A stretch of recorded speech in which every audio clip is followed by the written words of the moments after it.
The last time we saw Mr. Scrooge, he had declined an offer from his clerk to join his family on Christmas Day. Mr. Scrooge had no interest in celebrating Christmas, or anything else for that matter.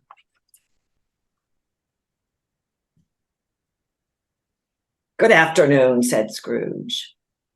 His nephew left the room without an angry word, notwithstanding. He stopped at the outer door to bestow the greetings of the season on the clerk, who, cold as he was warmer than Scrooge, for he returned them cordially. "There's another fellow," muttered Scrooge, who overheard him. "My clerk with 15 shillings a week and a wife and a family, talking about Christmas. I'll retire to Bedlam." This lunatic, in letting Scrooge's nephew out, had let 2 other people in. They were portly gentlemen, pleasant to behold, and now stood with their hats off in Scrooge's office. They had books and papers in their hands and bowed to him. "Scrooge and Marley's, I believe," said one of the gentlemen, referring to his list. "Have I the pleasure of addressing Mr. Scrooge or Mr. Marley?" "Mr. Marley has been dead these 7 years," Scrooge replied. "He died 7 years ago this very night." "We have no doubt his liberality is well represented by his surviving partner," said the gentleman, presenting his credentials. It certainly was, for they had been 2 kindred spirits. At the ominous word liberality, Scrooge frowned and shook his head and handed the credentials back. "At this festive season of the year, Mr. Scrooge," said the gentleman, taking up a pen, "it's more than usually desirable that we should make some slight provision for the poor and destitute, who suffer greatly at this present time. Many thousands are in want of common necessaries. Hundreds of thousands are in want of common comforts, sir." "Are there no prisons?" asked Scrooge. "Plenty of prisons," said the gentleman, laying the pen down. "And the union workhouses?" demanded Scrooge. "Are they still in operation?" "They are." "Still," returned the gentleman. "I wish I could say they were not." "The treadmill and the poor law are in full vigor, then?" said Scrooge. "Both very busy, sir." "Oh, I was afraid from what you said at first that something had occurred to stop them in their useful course," said Scrooge. "I'm very glad to hear it." "Under the impression that they scarcely furnish Christian cheer of mind or body to the multitude," returned the gentleman, "a few of us are endeavoring to raise a fund to buy the poor some meat and drink, and a means of warmth. We choose this time because it is a time of all others when want is keenly felt and abundance rejoices. What shall I put you down for?" "Nothing," Scrooge replied. "You wish to remain anonymous?" "I wish to be left alone," said Scrooge. "Since you asked me what I wish, gentlemen, that's my answer. I don't make myself merry at Christmas, and I can't afford to make idle people merry. I help to support the establishments I've mentioned. They cost enough, and those who are badly off must go there. Many cannot go there, and many would rather die." "If they would rather die," said Scrooge, "they'd better do it and decrease the population surplus. Besides, excuse me, I don't know that." "But you might know it," observed the gentleman. "It's not my business," Scrooge returned. "It's enough for a man to understand his own business and not to interfere with other people's. Mine occupies me constantly. Good afternoon, gentlemen." Seeing clearly that it would be useless to pursue their point, the gentleman withdrew. Scrooge resumed his labors with an improved opinion of himself and in a more facetious temper than was usual with him. Meanwhile, the fog and darkness thickened so that people ran about with flaring links, proffering their services to go before horses and carriages and conduct them on their way. The ancient tower of a church whose gruff old bell was always peeping slyly down at Scrooge out of a Gothic window in the wall, became invisible and struck the hours and quarters in the clouds. Couldn't even see the bell. With tremulous vibrations afterwards, as if its teeth were chattering and its frozen head up there. The cold became intense. In the main street, at the corner of the court, some laborers were repairing the gas pipes and had lighted a great fire in the brazier, round which a party of ragged men and boys were gathered, warming their hands and winking their eyes before the blaze in rapture. The water plug, being left in solitude, its overflowings suddenly congealed and turned to misanthropic ice. The brightness of the shops, where holly sprigs and berries crackled in the lamp heat of the windows, made pale faces ruddy as they passed.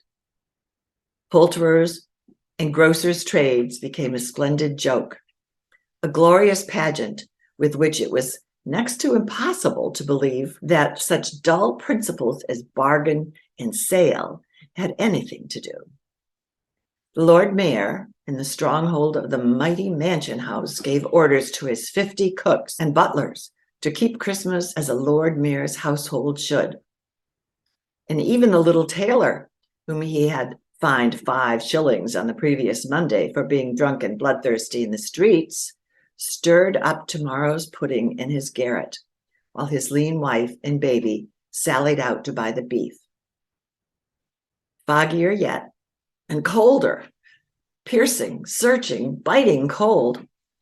If the good St. Dunstan had nipped the evil spirit's nose with a touch of such weather as that, instead of using his familiar weapons, then indeed he would have roared to lusty purpose.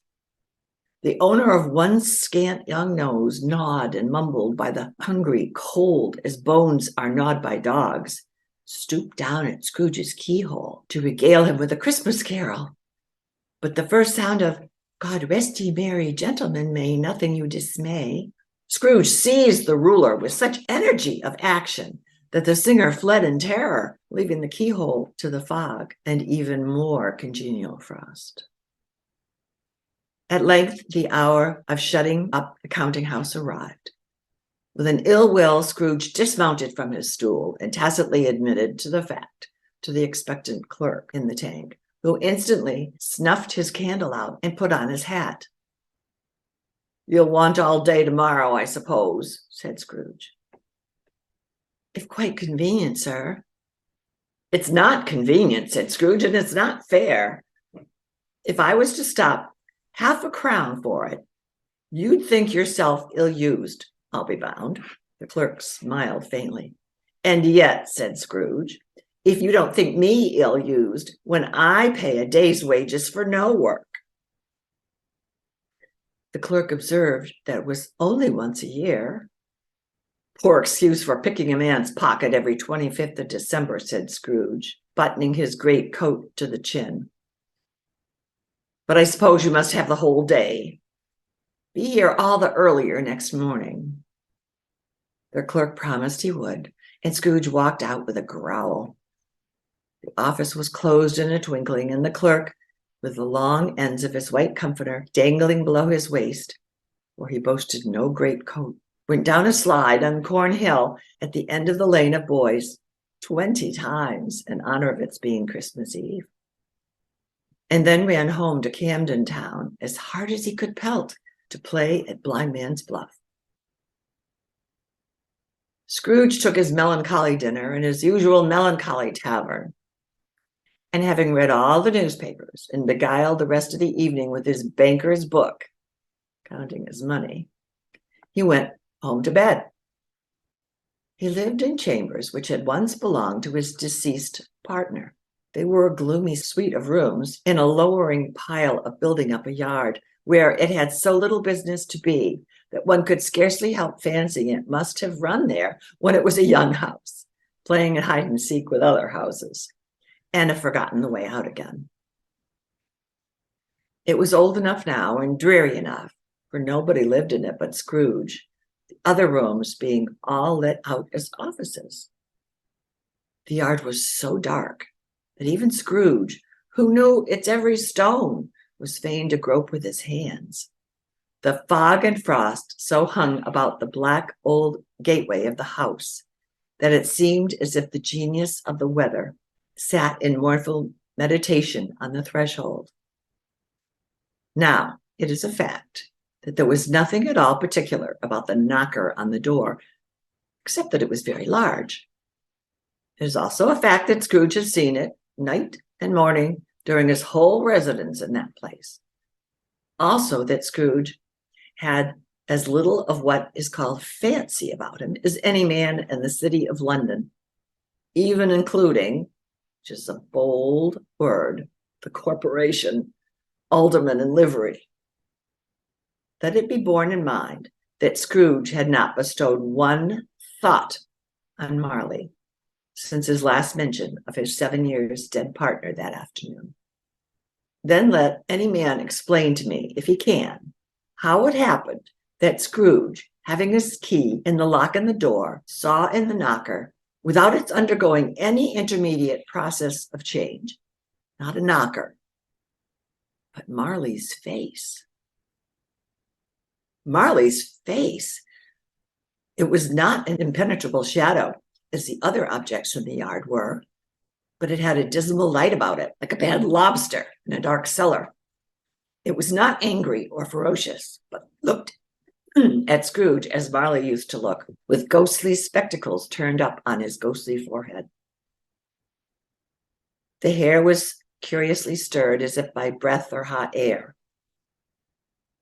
And though the eyes were wide open, they were perfectly motionless. That its livid color made it horrible, but its horror seemed to be in the spite of the face and beyond its control, rather than a part of its own expression. As Scrooge looked fixedly at this phenomenon, it was a knocker again. To say that he was not startled, or that his blood was not conscious of a terrible sensation to which he had been a stranger from infancy, would be untrue. But he put his hand upon the key he had relinquished, turned it sturdily, walked in, and lighted his candle. He did pause with a moment's irresolution before he shut the door, and he did look cautiously behind it at first, as if half expected to be terrified by the sight of Marley's pigtail sticking out into the hall. But there was nothing on the back of the door except the screws and nuts that held the knocker on. So he said, "Pooh-pooh," and closed it with a bang. The sound resounded through the house like thunder. Every room above and every cask in the wine merchant's cellars below appeared to have separate peal of echoes of its own. Scrooge was not a man to be frightened of echoes. He fastened the door, walked across the hall and up the stairs, slowly too, trimming his candle as he went. You may talk vaguely about driving a coach and six up a good old flight of stairs or through a bad young act of parliament, but I mean to say, you could have had a hearse up that staircase and taken it broadwise, with a splinter bar towards the wall and the door towards the balustrades, and done easily. There was plenty of width for that, and room to spare, which is perhaps the reason Scrooge thought he saw a locomotive hearse going on before him in the gloom. Half a dozen gas lamps out of the street wouldn't have lighted the entry too well, so you may suppose it was pretty dark with Scrooge's dip. Up Scrooge went, not caring a button for that. Darkness is cheap, and Scrooge liked it. Didn't want to waste any money. But before he shut his heavy door, he walked through his room to see it was all right. He had just enough recollection of the face to desire to do that. Sitting room, bedroom, lumber room, all as they should be. Nobody under the table, nobody under the sofa, a small fire in the grate, spoon and basin ready, and the little saucepan of gruel. Scrooge had a cold in his head, upon the hob.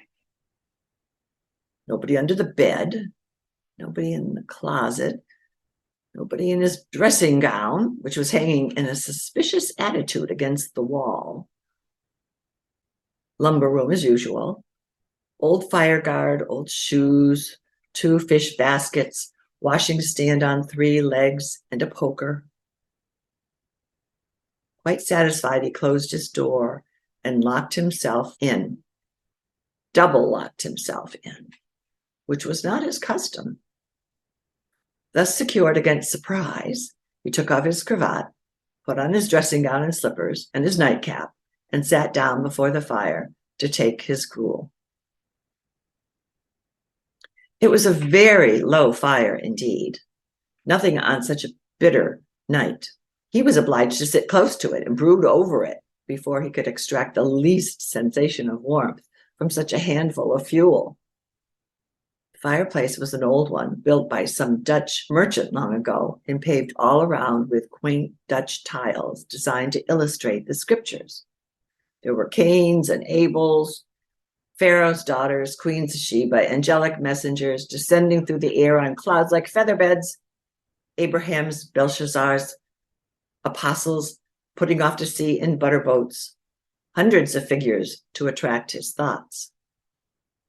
And yet, that face of Marley, 7 years dead, came like the ancient prophet's rod and swallowed up the whole. If each smooth tile had been a blank at first, with power to shape some pictures on its surface from the disjointed fragments of his thoughts, there would be a copy of old Marley's head on every one. "Humbug," said Scrooge, and walked across the room. After several turns, he sat down again.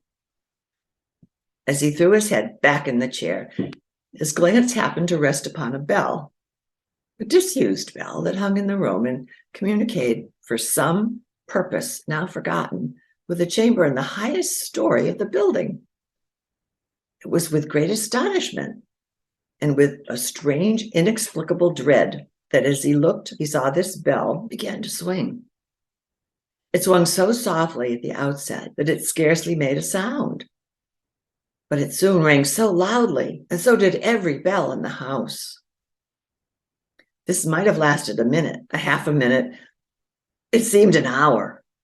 The bells ceased as they had begun, together. They were succeeded by a clanking noise deep down below, as if some person were dragging a heavy chain over the casks in the wine merchant's cellar. Scrooge then remembered to have heard that ghosts and haunted houses were described as dragging chains. That ends the reading for today.